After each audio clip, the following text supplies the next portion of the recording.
Black car at Joseph Newgarden on that harder primary tire with a great run down shoreline on Grosjean. Looks outside, ducks inside. And he's going to get him. Under brakes into turn one. Outside. Joseph Newgarden. Clear. That means he's made up 5 positions from the drop of the green flag in the Hitachi Chevrolet.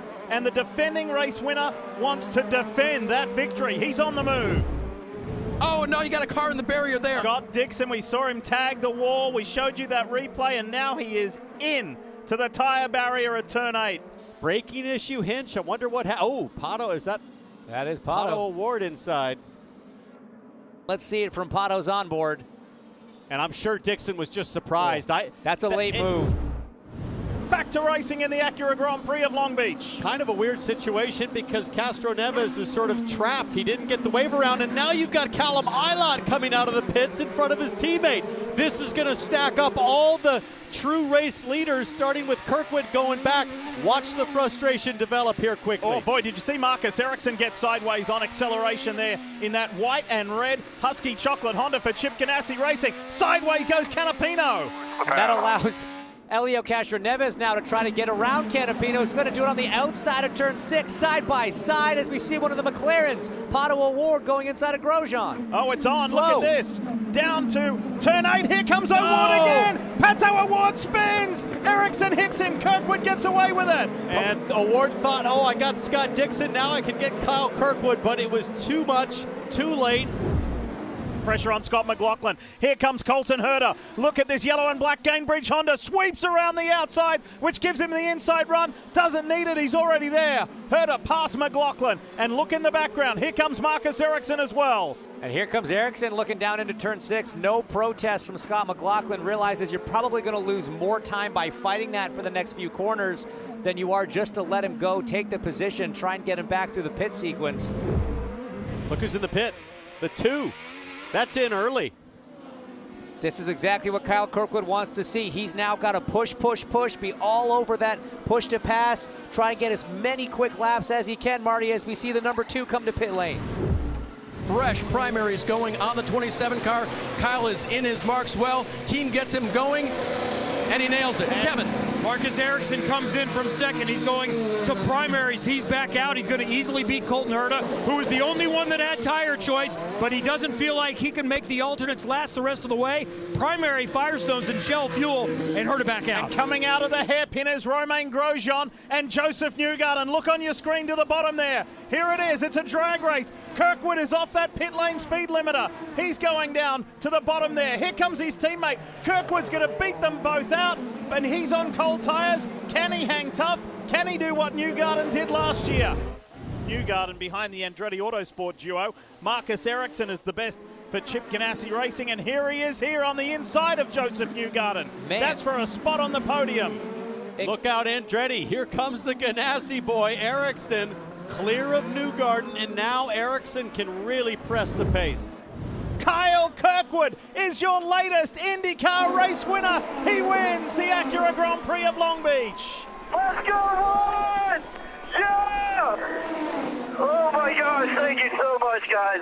Amazing job, amazing job. There is Michael Andretti celebrating. Brian Herter on the radio. Brian has a habit of being that calm voice to talented young drivers and getting them to victory lane. He's done it again with the AutoNation Honda of Kyle Kirkwood. Watch the Children's of Alabama Indy Grand Prix, Sunday, April 30th at 3 p.m. on NBC. What a huge weekend. What a career weekend for Kyle Kirkwood. I am Derek, and Josh is joining me as well. This is episode 22 of the Push to Pass podcast. It was the Acura Grand Prix of Long Beach that we just witnessed the highlights there. Me and Josh will spend the next a little over an hour or so bringing you a recap of what we've seen, some of our thoughts, reflect things of that. We'll also bring you driver interviews from from that as well. And then hopefully we'll be joined by Shannon Scott of Tales from Turn 4 podcast. That remains to be seen. But first and foremost, Josh, glad to be back here. What a interesting race Sunday turned out to be there at Long Beach. Oh yeah, it was really an awesome race. I think Michael Andretti might be listening to our podcast because you were talking about his team being not up there in the upper echelon, and he may have put a little bit more emphasis into this week and proving you wrong that his team is still viable and can go out and win races. Yeah, it was 1 week ago. We touched on the struggles of Andretti Autosport and how they need to have a good turnaround this weekend. And not only did they have a huge turnaround, you had again Kyle Kirkwood who finished first. Roman Grosjean, who finished second, and then don't forget Colton Herta, who finished third. And Josh, something interesting I want to point out that was made strategist change that was made at the right before the Texas race. If you think back, Brian Herta, who's been the longtime strategist for his son Colton Herta, was moved over to the Kyle Kirkwood team. From my understanding and what I've been told, that that didn't resonate very well within the Herta clan. But you see the results, the quick results that Brian Herta was able to bring in to that 2017 Kyle Kirkwood, not only picking up his first career NTT pole, but most importantly, Josh, Kyle Kirkwood picking up his first NTT IndyCar Series win. Oh yeah, yeah. I know Brian wasn't the biggest fan like we were talking about. He wasn't the biggest fan of being moved away from his son's team onto Kyle's team, but you got to hand it to whoever made that decision. I would imagine it was ultimately Michael who made that decision. He knows he knows a thing or two about racing, you know. And sometimes when I don't want to say they got stagnant. I don't want to say Colton's team got stagnant, but you got to mix it up a little bit. You know, baseball teams don't stick with the same lineup for 162 games a year. So you know that change, I believe, was vital. It gives Kyle Kyle Kirkwood a new mindset, a new maybe Brian brought something to the table that showed him what he was maybe something he was missing or something he could have done better.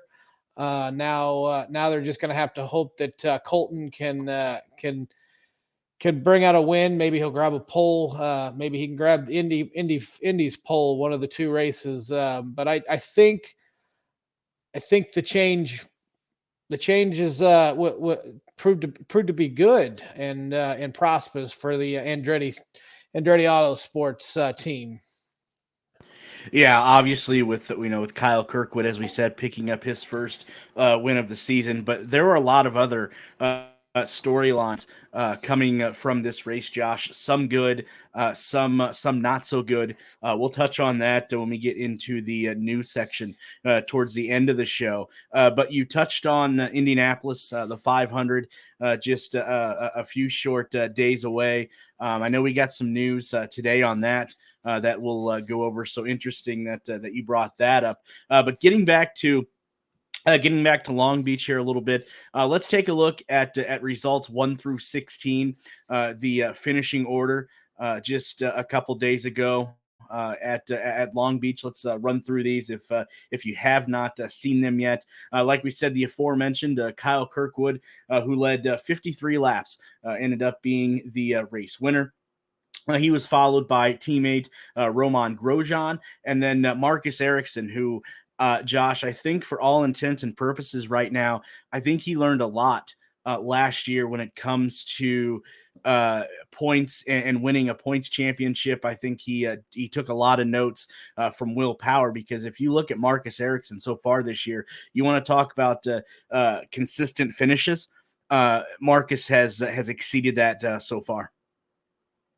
Yes, yes, he has. He picked up the win in the first race of this year, and he knows that it's no longer a sprint to the finish. It's it is a marathon, and just finishing up there in the top three, top five all year. You don't have to win. You can just be consistent, stay away from the dangers of trying to take risks. I mean, I'm not saying don't take risks, but what I am saying is drive smart. That's what I think he's learned, and I think he's growing as a driver. Every race, he's getting more and more time in the car, and it's just it's paying off. And he's got to be looked at as one of the heavy favorites to win the championship, along with some others. I know Pato had a rough day, but it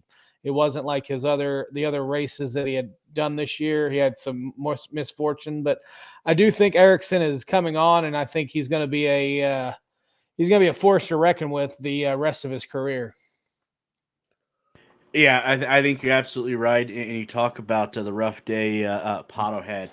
We'll get into that here shortly because I know you're going to have a lot of thoughts on that. But again, another Andretti Autosport there, Colton Herta, who finished P4, and then rounding out the top five was Alex Palou. So, Josh, Andretti Autosport needed a bounce back weekend, as they say in professional sports. How's this for a bounce back weekend? You have cars that finish 1, 2, and 4. So huge momentum there for Andretti moving forward. And then you had Chip Ganassi rounding out the top five there with Marcus Ericsson and then Alex Palou. The first Chevrolet, Josh, that checks in at 6 was the aforementioned Will Power. Arrow McLaren's Felix Rosenqvist finished 7th. Marcus Ericsson, the highest finishing rookie, or Marcus Ericsson, excuse me, Marcus Armstrong. I knew I was going to do that all year. Highest finishing rookie, Marcus Armstrong, finishes 8th. Joseph Newgarden finishes 9th, and then Penske's Scott McLaughlin rounds out the top 10. 11 was Santino Ferrucci. 12, Graham Rahal. 13, Jack Harvey. 14, Christian Lundgaard. So Rahal, Letterman, Lanigan Racing, they're trying to get a little bit momentum, finishing 12th, 13th, and 14th. Simon Pagino was 15. Delvin DeFrancesco was 16. Pato Award checks in at P17. Stingray Robb, 18th. Callum Ilott, 19th. A lot of news coming from the Callum Ilott camp within the last 48 hours or so. And then rounding out the top 20 was David Malukas. 21, Elio Castroneves, he had huge problems early in the race, so he didn't last very long, folks. 21, Alexander Rossi. 23, Connor Daly. 24th was Benjamin Peterson. 25th, Augustin Campino. 26th, Renus VK, and 27th, yes, ladies and gentlemen, 27th with a DNF, the first DNF for the Iceman, Scott Dixon, since 2021. So like I said, going back, you had Kyle Kirkwood led 53 laps, Alex Palou led 2 laps, Joseph Newgarden led 27, and then the rookie, Augustin Campino, led 3 laps. So a lot of changes, Josh, when it comes to the point standings, as we talked about. Consistent finishes you're gonna find your way to the top of the charts. And as we just mentioned, Marcus Ericsson, who has not had a bad finish yet. I know there's only 3 races, but he has finished consistently in all 3 of those races, winning 1, the opener at St. Petersburg. He is your new points leader, followed by Pato Award, Alex Palou, Joseph Newgarden, Kyle Kirkwood, Sunday's winner, checks in 5th in the points. Scott Dixon is 6. Roman Grosjean is 7. Colton Herta 8. Will Power 9. Scott McLaughlin 10. 11th, David Malukas. 12th, Callum Ilott. 13th, Graham Rahal. 14th, Christian Lundgaard. 15, Alexander Rossi. 16, Arrow McLaren teammate Felix Rosenqvist. 17, Marcus Armstrong. 18, Augustin Campino. 19, Jack Harvey. 20, Elio Castroneves. 21, Santino Ferrucci. 22, Renus VK. 23, Connor Daly. 24th, Simon Pagano. 25th, Stingray Rob. 26th, Benjamin Peterson. 27th, Devlin DeFran Cheska. So a lot of names are all on the board here, Josh, I think, when it comes to the point standings. Obviously, we're only 3 races in, but a lot of guys are going to have a lot of work to do if they want to find themselves towards the top of the point standings when it's all said and done. Yeah, they are. One driver that sticks out to me right there, third place, Alex Palou. We know this might be his last year with Chip Ganassi. He's looking to move over to Arrow McLaren, and wouldn't it be fitting if he were to go out and be able to bring home a second NTT IndyCar championship for Chip Ganassi on his way out? It'd be a great parting gift after what Palou and Chip went through last year, and the no contract negotiations, and but yes, they are. But one good thing for the drivers is, I do believe, and I can't remember, I know it was last year, maybe you can correct me if I'm wrong, the Indy 500 is a double points race. It's been like that in the last couple years. So you have some shots coming up here to gain some more spots. I know Pato's got to be disappointed. He's going to be trucking along and determined to overtake Ericsson this coming next weekend in Birmingham. But it's still an early season, so you can't hand any awards out yet. Marcus Ericsson, as we've touched on, he's been the most consistent. Pato was consistent for the first 2 races, but 2 out of 3 doesn't keep you the points lead. So it's going to be a dogfight to the end. I'm gonna keep my eye on Palou, but I'm still sticking with my choice that Pato's going to be able to bring this out at the end. It's interesting that you brought up Alex Palou. Obviously, this offseason, we all learned what a contract is, what a contract isn't. I did see a story earlier today, believe it or not. It may be wishful thinking, but could you see an Arrow McLaren team next year of Pato Award, Felix Rosenquist, Alexander Rossi, and Alex Palou? It's possible. A possibility. Again, we are unsure, obviously, of what Alex Palou's aspirations are. We have an idea. At least we think we do. But look at that team that if Zach Brown and the folks over at Arrow McLaren could field next year, you want to talk about hype going into the 2024 season. I think you're going to find the hype all there. We can pick this discussion up here on the back end. Let's hear from some of the drivers, Josh, that participated in this past Sunday's race. Solid day here at Long Beach. Our first actual result as a team, P11. So, all things considered, I think we did a great job. Team did a great job on pit road. Passed a bunch of cars, moved forward for a very long green race. I'm worn out, but I'm just happy that we are improving. We look better. Everything feels better. So on to the next one.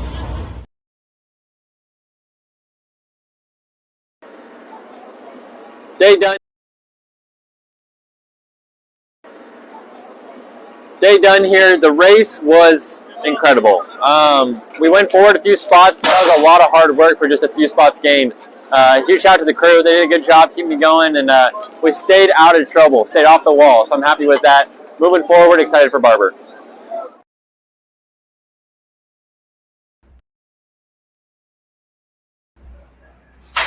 All right, so we finished the we finished the race, and I said I would see you after the race, and here I am, and I'm really sad because I made more mistakes. So this weekend is going to be a weekend to just absolutely forget. I drove really poorly in qualifying and then still made more mistakes in the race. So I'm going to go home, kick myself a little bit, but obviously we don't have too much time because we have the test in Indy. But yeah, I feel really bad for the team. I think from the team side, they did incredible to make sure the car was back to where it needed to be, and the pit stops were, on point. They were so quick, and it would have been a really good race, if I didn't make my mistakes. But unfortunately, these happened, so I learned from it and just forget about it as soon as possible. So I will see you guys at Barber. I'm pretty sure it's the next race. Yeah, I see you at Barber. Oh, wow. Let's start turn one. Yes, turn one. I got a little greedy on the throttle and the car just will spin and total my bad. But I tell you what, AMR safety guys did an amazing job to keep me in the lead lap. But I didn't know you have to come back right away. If we had another extra lap, we probably would have go back in the lead and we stay in the race. Unfortunately, when we got lap down, nothing to do. But the pace of the Automation Series Arctic Cliff machine was so good. The car was actually really strong. It's a shame that we didn't have an opportunity to be more towards the front, but the guys did a great job. Let's move on to the next one. A huge thank you to all of the drivers there that took a little bit of time, obviously, out of their busy schedule there after the race to give us a little bit of insight in what they were thinking. And, you can see, Josh, I think the frustration there in Elio's voice and his mannerisms, because Meyershank Racing, not even Elio Castroneves, but both he and Simon Pagenaud haven't gotten off to the best of starts here in 2023. No, they haven't. I don't want to say Helio has lost a step, but we can't fight Father Time. At some particular point, everyone starts to decline. I'm just hoping he gets one more win, and maybe he can pull out a win sometime this year, and he can retire. Simon, I think I can't put my finger on what's going on with Simon. He's just not having the year that I would imagine he wanted to. But as we say, the year is young, and everything can turn around in an instant. Look at Andretti; they turned their selves around in a week and went 1, 2, and 4. So I feel bad for Helio, just for the fact that he's such a great ambassador to the sport. He's so friendly. So I've never met a person that's ever met him that's had a bad thing to say about him. So I'll be rooting that he could turn his season around and not duplicate what he did at this past week at Long Beach. Yeah, you're absolutely right about him. Got the opportunity last year to interview him in the media bullpen session Friday at Nashville, and you're absolutely right. He was more than willing to be interviewed, and he could talk for hours about racing. And you talked about Father Time catching up with you. The only person I think that can defeat Father Time is Tom Brady. That's about it. But yeah, I think Divorce court got him. Yeah, it wasn't Father Time. It was divorce court. Absolutely. But I think Elio knows when it's time. I honestly, and again, I don't have any insight to this whatsoever. But my feeling is Elio, he wants to leave a legacy, and him being in a selected group of 4-time Indy 500 winners, I think Elio wants to stand out. I think he wants that 5th Indy 500 ring, Indy 500 championship. I think, as you mentioned, just a few minutes ago, I think he's starting to see that he's getting to the twilight of his career. So he's basically willing to do anything, whatever it takes, to cap that 5th Indy 500 trophy, that Board Warner trophy. And you want to talk about leaving a legacy and being a legend. Not saying that Elio's not already, but I think he would go in another stratosphere if he was able to capture a 5th Borg Warner trophy, because obviously he would be the only one to do so. Yeah, he would be. But as much as I think he wants to leave a legacy, he needs to realize he has a legacy already. 4-time. I mean, if like you said, if he wins the 5th time, he'll be the only one to ever do it. That's going to be a tough job. Now, I didn't think he was going to win. I didn't think he was going to. The year he won his 4th, I didn't think he was going to win, and he came out of nowhere, and he just hung around in that pack and ended up first. So you never know. But I think that he is, along with leaving a legacy, I think he's also probably out there trying to mentor some of the younger drivers. I would imagine any young driver would be foolish if they did not go up to him and pick his brain over and over and over. Just, what can I do here? What can I do here? I'm not sure how much he's going to give away. I think he'll give advice, but I'm not sure how much he's going to, give strategy away to somebody. But I would imagine he is coaching up the young guns, as we would call them, quite well.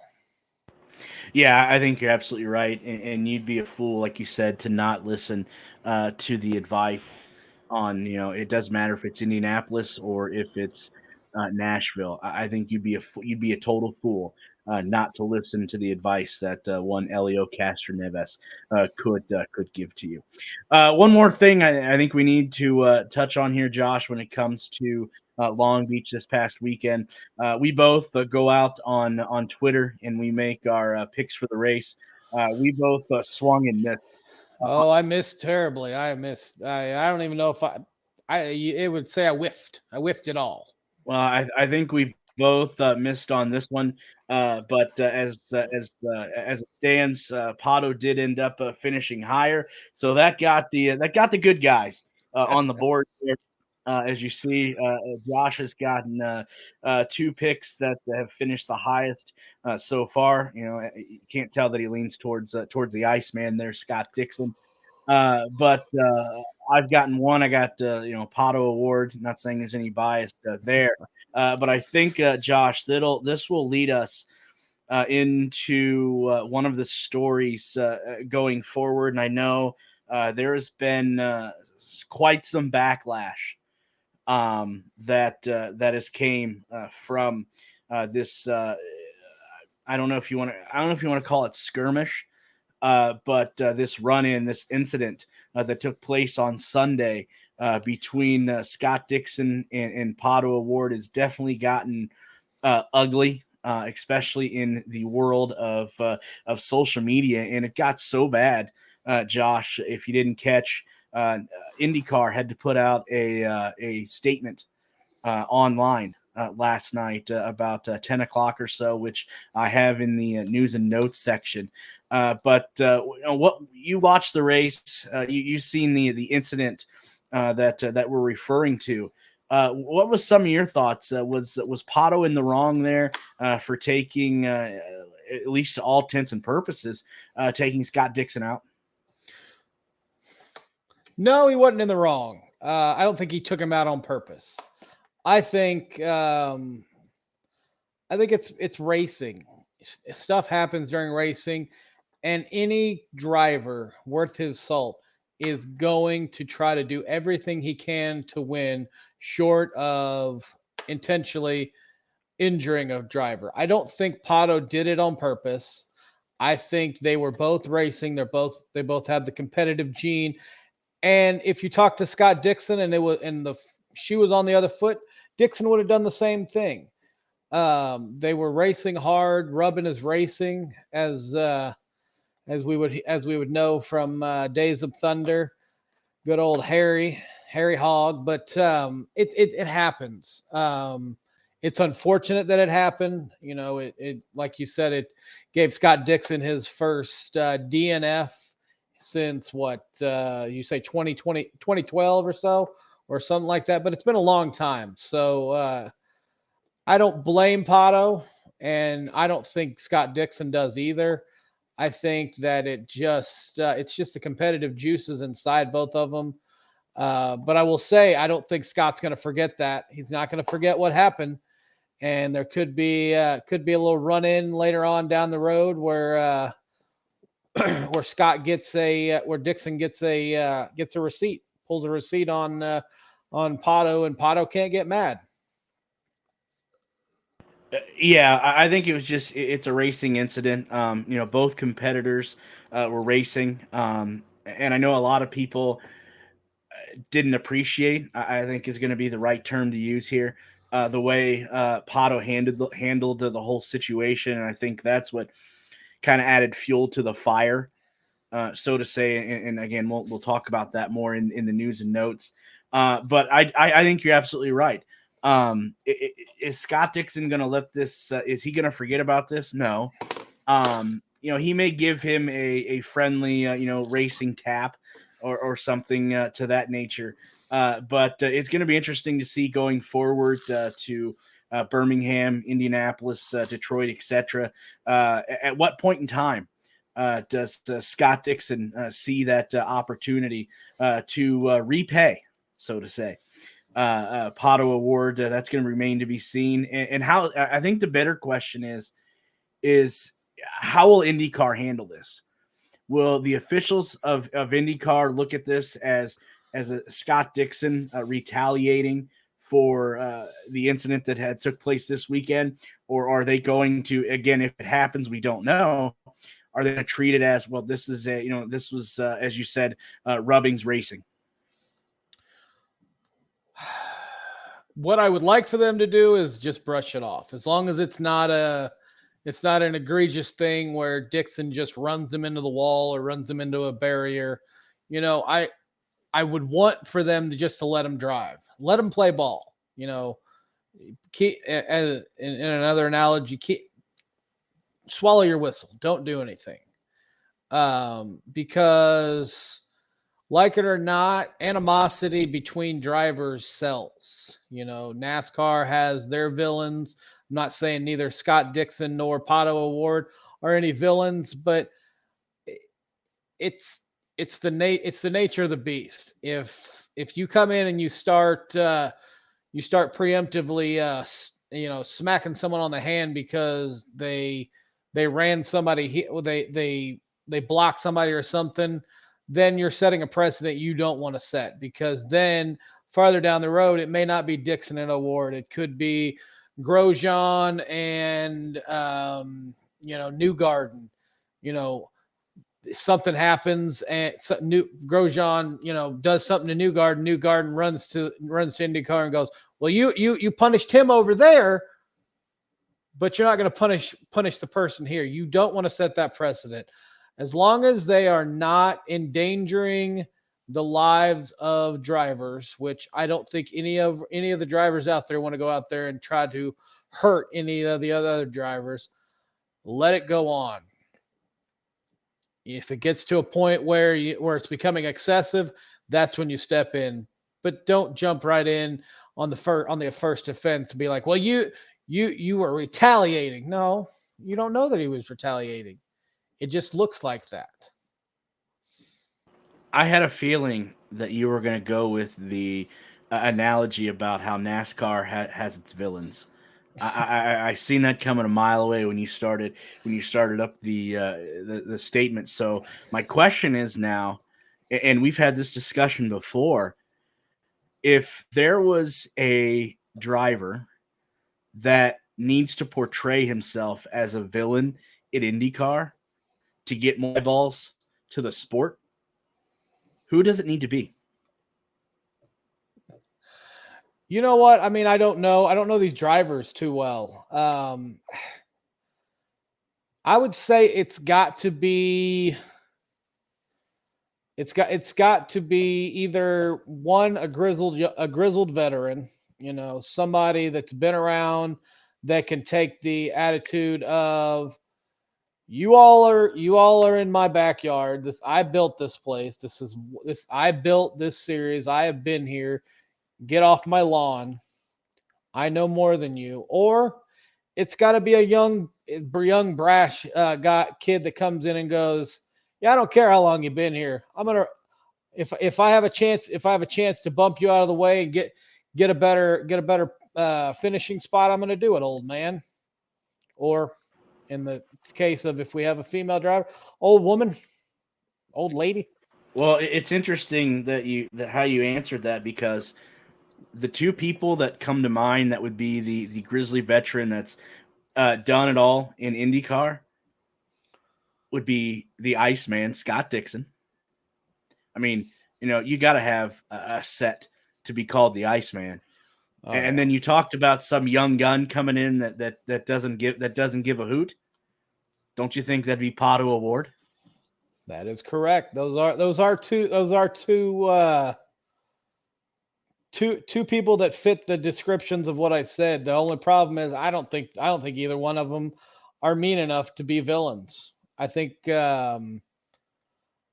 IndyCar has made especially with this press release we came out with earlier. They want everyone to be kumbaya. They want everyone to drive safe and just be one big family. Well, sometimes being a big family doesn't sell tickets. The Yankees are hated, but the ballparks sell out whenever they go anywhere. So they're going to be in Cincinnati in a couple months. They sell out. Everyone hates them, so everyone loves to show up to see them lose, or their fan base sells out. I think there could be a little bit of nastiness in IndyCar, and I think it would help the sport. I don't think you can use Cincinnati as a great comparison because they may have like 5 fans at the game, so it's a terrible comparison. But yes, I think you're absolutely right. IndyCar does need that villain. We talk about NASCAR, where Kyle Busch comes to mind, I think, or Ross Chastain comes to mind when you think about villains in NASCAR, people that are loved to be hated. And I think IndyCar, as much as like you said, wants to be one big happy family, I definitely think they need a villain for that as well. Let's get to our sponsors, our sponsor spots here before Mike from Burnout Bets and Burnout Sports joins us. If you are in the need for patriotic apparel, headwear, or any type of anything else that is patriotic, go over to alwaysready1776.com. And if you do happen to find something that you want to add to your wardrobe, or something that you just want to show how patriotic you are, make sure you use the promo code there as you see up on screen. Push to pass for 10% off of your order. That's alwaysready1776.com. Also, too, a huge thank you to our other show sponsor, Get 'em Associates Incorporated. If you're looking for any home design, home build, or remodeling needs, remember, it is getem.com. And as I just mentioned before, if you use the promo code push to pass, you will receive $250 off any design service. Huge thank you both to Always Ready 1776 and Get 'em Associates Inc. Huge thank you, like I said, to both of them for being sponsors of the show. Make sure you head over there and check out their apparel and their home design needs. If you do need them, I guess, go check them out, and I think you'll be pleasantly happy with the service and quality that you get.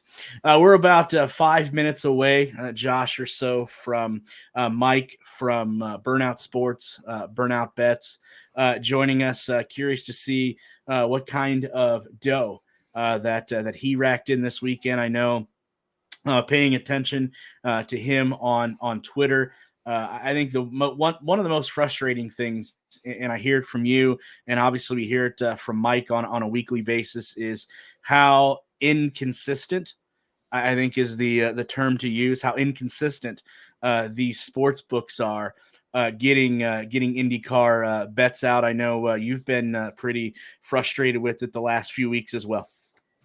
Oh yeah, very frustrated. I will give Caesars credit this week. They did have a lot more bets on Long Beach than they did for the previous two races. Lost quite a bit of money. Not nothing that hurt the bank account too much. It came all out of my Caesars account, but my Caesars account after Sunday was a little bit low. But I was very when I looked on Sunday at the bets that I could make.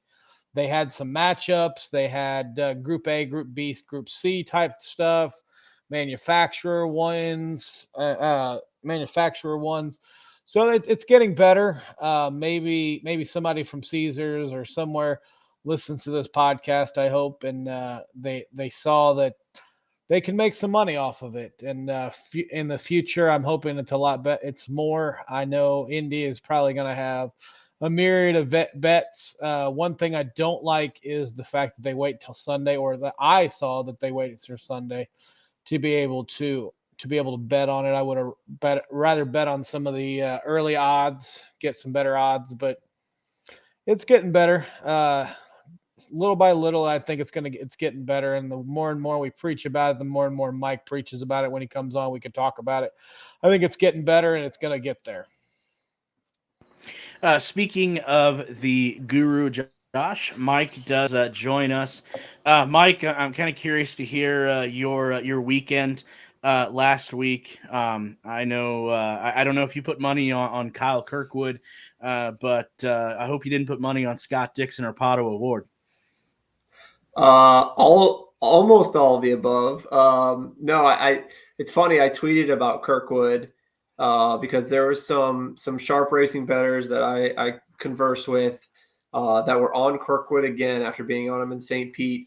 And I don't know if you saw the ticket that I tweeted out, but one of the Action Network guys, Nick, had a $1,250 bet on Kirkwood at 20-1 and walked away with a cool $27,000 on that win. So that's probably the biggest IndyCar bet that I've ever seen. I made a good bit of money on a 40-1 Herta back in the day when he was a rookie, or whenever it was he got his first win, and he wasn't the top driver. But yeah, that's the biggest win I've ever seen in IndyCar. So kudos to him, and he told me about it before he bet it, and I didn't join him, but I did say in Twitter, I said I have no reason to say this is a bad idea. So hopefully some people saw that and got in on the Kirkwood fun. But no, I was on Dixon. I was on Pelot. I did hit the podium, the rest of the podium. So I nailed second and third, had money on both of them. Pato screwed the whole race up for me. The second, Pato took out Dixon. I had a top 3 on Dixon, which I felt really good about. A top 5 on Dixon, I felt good about. The guy, I don't think he's ever. I'm pretty sure he didn't not miss a lap all of last season, and that was going back. In fact, I know last season he didn't miss a lap, and I don't even know 2 seasons ago how many laps he was not racing. So felt good about that. And when he really messed up was Pelot, who had, I can argue Pelot might have had the best car in that whole race. The fact that Pelot came all the way storming back, I think to finish either 4th or 5th after Pato's second incident, and when he spun Ericsson and shuffled him back. Ericsson had a strong car too. Got back into it, so got the Ericsson money. It was a small loss for me for the week. I did have a Grosjean 12-1, which was a great sweat. Like, I thought Grosjean was going to catch him. He got within a second a couple times, then he tagged the wall, then he got within a second again. So it was fun to watch Grosjean try to chase him down. He had all that push to pass, and he couldn't use it. I'm like yelling at the TV, like, you got to be kidding me. This guy's got 150 seconds of push to pass to Kirkwood's like 30, and he can't use it because of fuel. So it was fun. Like I said, a little bit of a loss. Didn't have the Kirkwood money, but it was really cool to see somebody win $26,000 on Kyle Kirkwood of all people. So I'm all for that, and hopefully get that Kirkwood himself, I believe, tweeted that out. So that I was loving. That's got to get some eyes on some stuff, and the more eyes we can get on the betting stuff, the better. Oh yeah, most definitely. And over 20 some $1,000 on a ticket. That's awesome. Congratulate him if you see him again. For me, um, I I I was very surprised. Caesars had a lot more bets this week. I didn't win a single bet on any of the IndyCar. I had a seven matchup parlay that I was working on that I got six of them wrong. Yeah, it was a wacky race. I thought I chose the right ones, but totally stunk. And then with Pato going out and not being able to finish in either the top five or the top three, that hurt me also. Yeah, Pato. I wasn't on Pato. I was fading the Penske's. We talked about it. We did Tony and I did our typical Sunday, pre-race Twitter Spaces, and and even actually, on Wednesday I had a pre-qualification. There was odds out. Oh, excuse me, not Wednesday, Thursday. There were odds out on Thursday. Caesars had them. Other books had them. That's when I grabbed the Grosjean 12-1. That's when I grabbed the Pelot. So I was pretty much all over the Andretti and the Ganassi cars. And that's how the race played out. Those were the fastest cars. File that away for Long Beach, for the next year. I thought I got nervous. I thought Newgard was going to spoil the party when he was up front in the beginning, but he faded off, and it was a Ganassi Andretti party. So I felt like I had all the right guys, handicapped the race the right way. Just missed on the Kirkwood, but again, like grabbing the top three, having second and third tickets on both of those guys saved my week, and just a small loss on the 2 win bets. And if Grosjean would have come home and won that race, it would have been a big week, because that would have been a pretty nice hit at 12-1. I know, Mike, we're a week out from previewing Birmingham, but I'm just curious. Me and Josh talked last week about how big a week Andretti Autosport needed, and obviously they got that 1, 2, and 4 respectively. Going forward at Birmingham next week, and I know this may be a little far out, is a lot of money you think will be put on this Andretti Autosport now, coming off of the momentum they picked up this past weekend at Long Beach? Not by me. I'll I'll go right back to fading them. I think I'm going to go right back. I'll still be on Ganassi cars, but I'm going to go right back onto the Penske train on a true road course. Maybe Herta. I don't know. I don't believe his history is great there race-wise, but I think it is qualification-wise. So we'll see what his number looks like. Look, it's all about numbers. You bet numbers, not necessarily drivers. You use the information you have. The driver obviously plays a little bit of a part of it, but it's really, if you want to win, it's about the number. So it'll all depend on what numbers the sports books put out there. Maybe we get some more attention because of the Kirkwood thing. They have been getting better. I had a way bigger offshore menu this week, and they were on top of it. The bets were on the board Thursday, Friday, Saturday, Sunday. So I was able to kind of pick and choose and pre-quals and post-qual numbers. So that was great. There were some specials that were out there. Like I had a 7-1 on Kirkwood and Pelot to both finish top 3. Obviously Pelot didn't get there. That was kind of my hedge on not having the Kirkwood, but I almost hit that one. So that would have been nice. I did have a 7-1 hit on a Pelot Ericsson, so that was great that I got that to help with the week. It was just not a big bet though. So yeah, no, I'll fade the Andretti cars. I hope they gave us good numbers on drivers. Like give me give me McLaughlin over any Andretti. Shoot, I'll look to fade Kirkwood. Until we get to maybe Indy. I think where they've got some better history, but yeah, I think Andretti, that's just, they have a good package for Long Beach. That's pretty much been status quo for a couple of years. Mike, I got a question. Do you bet off of your computer or your phone? Because for the entire week, I kept looking on my phone on Caesars, and the only thing I kept getting for IndyCar was the future bet. I couldn't get anything else. It's both. I use both, but for Caesars app is not user friendly. So you have to Sometimes you have to go to all auto and not actually click on IndyCar. Sometimes you have to click. There's some tabs up top, one that says schedule, one that says live, one that says future. You always have to click through all of them. Okay. And then that's where they'll kind of hide some matchups or they'll hide their menu. It's not user friendly at all. There was actually a guy on Twitter that was having a hard time with it. The big kind of news of the weekend is Caesar's posted a really bad number on Scott Dixon versus Will Power. They had Scott Dixon as a huge dog, a plus 140, 150 dog, which was way wrong. And it got totally flip-flopped to where Will Power ended up being a plus 180 favorite and Dixon was a minus 180 favorite. So if you were paying attention, and this is a way to make easy money. You bet. I know a couple of guys out there did this. And I talked them through it and helped them. You grab Dixon at that plus 150, and then the next morning it was Power plus 150. Well, you bet them both, and you just made 50 cents on the dollar, and you locked in automatic profit. So, it was that happens. You just got to be quick because they take the odds down before practice, and then it takes a little bit to put them back up.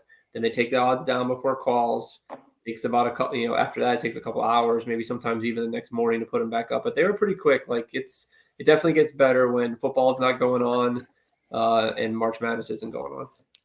So using my computer would be better of finding it than the app. Yeah, for Caesars, I don't know. The Caesars, I use the app basically on my phone to look at it. I don't have access to Caesars where I live, so I can't actually bet on Caesars. So I'm always just looking at the app just to kind of get an idea. Like I'm comparing their numbers to the numbers that I see on some of the offshore books or that I have access to, or some of the Vegas numbers for people that I know there. So I'm not betting on Caesars, but I do. Obviously, I'm always in that app because they have the best. They usually have the most IndyCar stuff. Okay. Mike, I know we're off this weekend. Good stuff as always. Anything you're looking forward to event-wise this weekend to keep an eye out on Twitter that you'll tweet out odds for? The championship odds, I might throw. Those are updated now. There's been a little bit of movement in those numbers. I still think Pato should be the favorite. And Newgarden and Pato are the two favorites, I think, for the title. Keep in mind, if Newgarden stays strong in these first couple races, at the end of the year, he's got some races that are his babies. Iowa comes to mind in particular. Joseph is probably not going to do well at Indy. He never does, right? So that's usually you wait for him to not do well at Indy, and then you bet him to win the championship. Might be something I'm keeping an eye on to see if his number goes up for the championship because he usually comes alive after that. So that's pretty much it. And then this weekend, this week's all about information, right? The sports books are not paying attention to the Indy 500 open test, but we will, right? So we can get a good idea maybe. So if I see something, Indy 500 odds are up. So if we see something that's interesting, while these guys are doing the test this weekend, it might be an opportunity to start to build a 500 card. So I believe I already have a Dixon 9-1 in my pocket for the 500. That was a bet I made while I was in Vegas. I just thought it was I thought that was a bad number. It's pretty much 6 or 7-1 or even 4-1, I think, on Caesars. So I grabbed that just to have in my pocket. And then I think I have a Rosenquist 33-1. And might have one other. So I'll watch the test and get some information. The sports books aren't going to move the Indy 500 lines based on this testing. They just have those up and they're just going to let that be. I doubt that they're going to even be paying any bit of attention to the fact that that's even happening. And I know in our little Twitter bubble of racing, it'll be top of mind for everybody. So if any big news comes out of that or anybody super fast you didn't expect, might be a chance to get a really great number before qualifying for the 500 happens. Yeah, good stuff as always, Mike. And we know that with open testing this weekend, the 500 is not too far away. But Mike, again, hold on, Derek. One more thing, Mike. With your hat in mind, as long as the Lightning do not give up, 5 goals in the next 12 minutes, I win $162. Look, I almost totally forgot I had to come do this. You guys are lucky that the game was a little bit blowout. It's a blowout. Look, I'm a huge hockey fan, big Tampa Bay Lightning fan. I'll be in the arena definitely for either game 3 or 4. Bet on hockey a ton too. So the only thing with the Lightning, they're going to win this game, hopefully, but they lost 2 of their big defensemen. Our 2 best defensemen went down in this game. So the Leafs are pretty much like, making us a mash unit in game 1. That's not good for the series. So I do have a Lightning ticket at 16-1. That's a free roll. I've already got, in the past 2 cashes on Lightning Stanley Cups when they won back-to-back. So yeah, big Lightning fan, and I'll And be as we watching. speak, the Lightning have put another one up, so I think I'm pretty much certain I'm going to win my 6-leg parlay. Well, let's the knock on wood, man. It's hockey. We might pull the goalie, and we might start resting people. I hope not. So, well, I'm gonna go back and watch the third period, boys. Have a good Thanks, night. Mike. Bye. Yep. Thanks, Mike. Good stuff there, as always. Make sure you give him a follow on social media for all of your betting needs. He will get you taken care of for sure. Just a few more things, Josh, that we need to get to before we call it an day. We need to get to notes. A lot has gone on, I think, in the past 48 hours or so when it comes to the NTT IndyCar Series and this sport as a whole. As we've touched on throughout the show, sometimes things can rear their ugly head when fans, I think I love the passion that racing fans have. But I think, we talked about this a little bit earlier today. Sometimes that passion can go overboard just a tad. And there was some things that came out, things that were said to specific drivers. I know Callum Ilott comes to mind. I know Pato Award comes to mind as well. Some not very nice things said through social media channels and IndyCar. I think we found this about, 9:30, 10 o'clock last night. They had to put this out regarding some of the things that were being said on online social media, etc.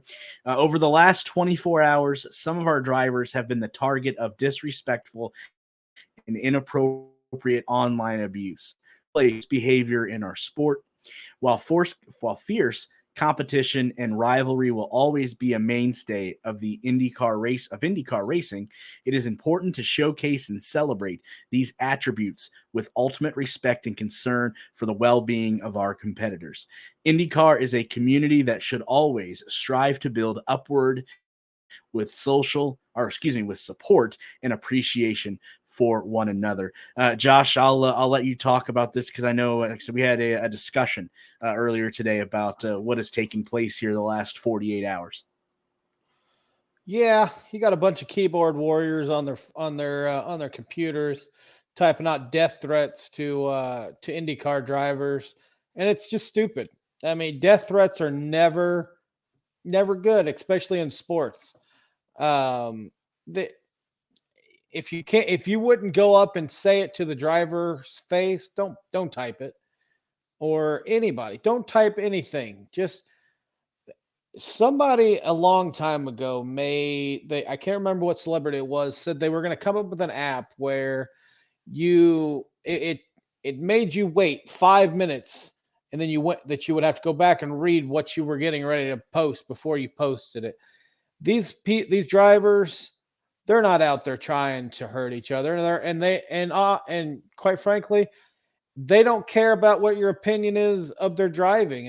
They're out there to give you a good show, and for someone to get online and have the audacity to threaten someone or someone else's family is just cowardly, just downright cowardly, because I mean, they know the drivers can't do anything, because if the drivers were to come back out and say something or hunt them down and find them and hold them to it, all of a sudden the driver is mean and, oh, I was just kidding. No, death threats are never joking. You never joke about death threats because you never know what could happen. Saying you want some certain driver to die, and then they go out and something happens. Karma is something that no one wants. You should not mess with. If you want to go on and you say I disagree with what you did, you're a bad driver, you should never drive again. Okay, fantastic. I don't want anybody to lose their job, but don't ever come out and threaten someone's life or the family. The family, for you to go out and say that I hope you and your family and all your children die in a wreck on the highway is just, as I said, it's downright despicable. It's unhuman, and for anyone to actually say that, whether they be high, drunk, or they're totally sober, it's just not acceptable. Yeah, I'm in 100% agreement with that, and I think that's about as much attention that we need to give that, because I think Definitely. I think you definitely I don't think I could say that any I can't say it any better. Something else that was brought to our attention earlier today, which I think is great for the sport. NBC Sports sent this out on Twitter earlier today. Sunday's Grand Prix of Long Beach was the second most watched edition of race in NBC IndyCar history, with a total audience of 1.076 million viewers. This race ranks as the second most streamed IndyCar race on record. So, Josh, definitely gaining some more momentum, gaining some more steam here as the season rolls on.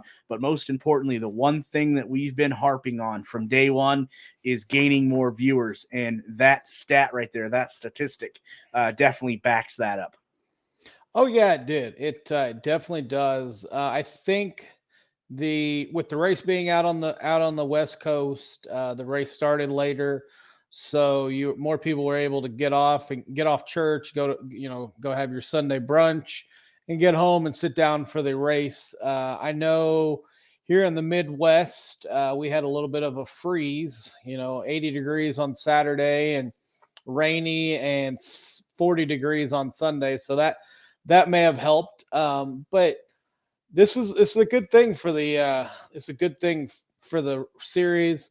I hope it continues to grow. I don't think there'll ever be more eyeballs on a race than there are for the 500, but they can always strive. Maybe one day they'll be able to get more viewers in for Iowa, for one of the Iowa races, the Saturday or Sunday race. But it's a good thing. They're ticking in the right direction, and maybe they are advertising a lot better than I see. And I got to give IndyCar credit that they did a really good number this weekend, and hopefully we can keep it up for the race in Birmingham.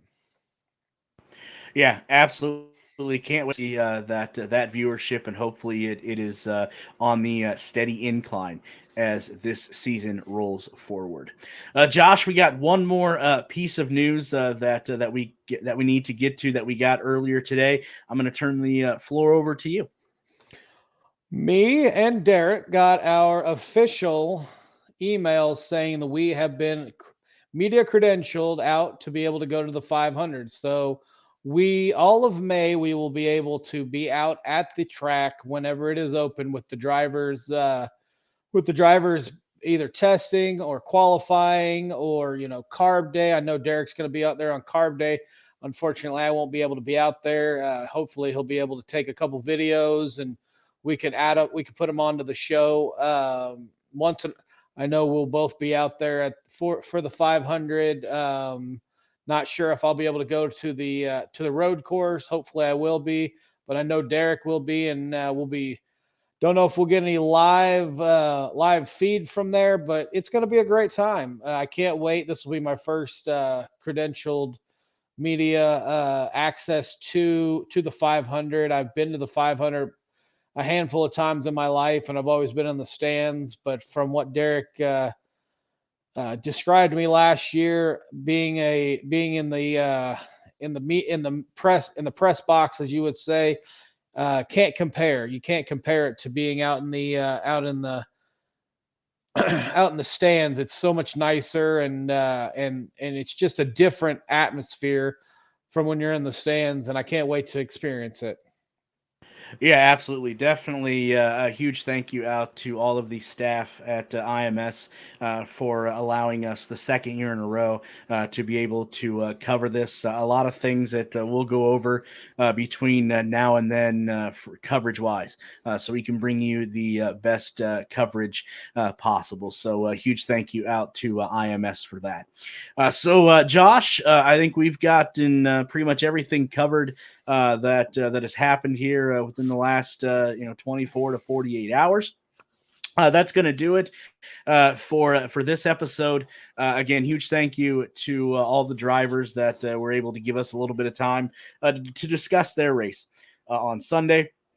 Also, a huge thank you to Mike from Burnout Bets, Burnout Sports. Definitely check him out on Twitter for sharing his insight on IndyCar betting this weekend or last weekend and going forward. And then, like I said, a huge thank you to IMS, the media staff out there for giving us this opportunity. Definitely will enjoy it. Josh, anything else you want to add before we close this out? Just be nice to each other. That's all I can say. Be nice to each other. Be patient with each other in this time of volatility in the world. Just be nice to each other and try to make someone smile each day.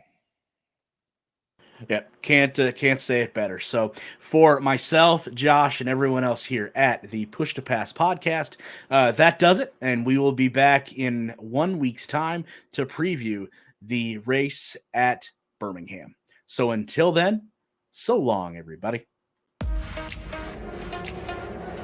Kyle Kirkwood has gone. 10 laps, just like that. Doing a great job. You're clear behind him. You're all clear. Pass lane, pass lane, pass lane. There you go. So that was brave. You are P2. Joseph might be a handful on the restart on those reds. If he does get around you, we won't panic. He will come back to you. Yep, copy. Joseph Newgarden, your new race leader.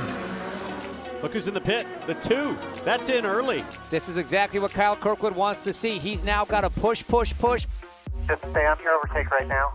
You're P1. Car ahead is Pato. He's the tail of the lead lap. Do you got command blue yet? No, he does not. Pato Ward is going to do the sportsmanlike thing and move over to the side. Thank you. Grosjean going to try and race us here? Maybe. I don't know. This is 3 to go. We use more fuel or no? No, we cannot. Save as much as you can. Okay, fuel 80, but we're watching it. Okay, sorry, bud. Fuel 85. You can use overtake to defend if you have to. 1.5 laps to go. Scared me for a second there. Yeah, sorry. We scared ourselves too, buddy. You're doing great. Kyle Kirkwood is your latest IndyCar race winner. You just won the Long Beach Grand Prix, buddy. Way to go. Let's go, Lord. Yeah. Oh, my gosh. Thank you so much, guys. Amazing job. Amazing job. Stellar drive there, buddy. We went 1, 2, 4. Couldn't ask for a better day than that. It's kind of nice and easy coming in. We're on fumes now, pal.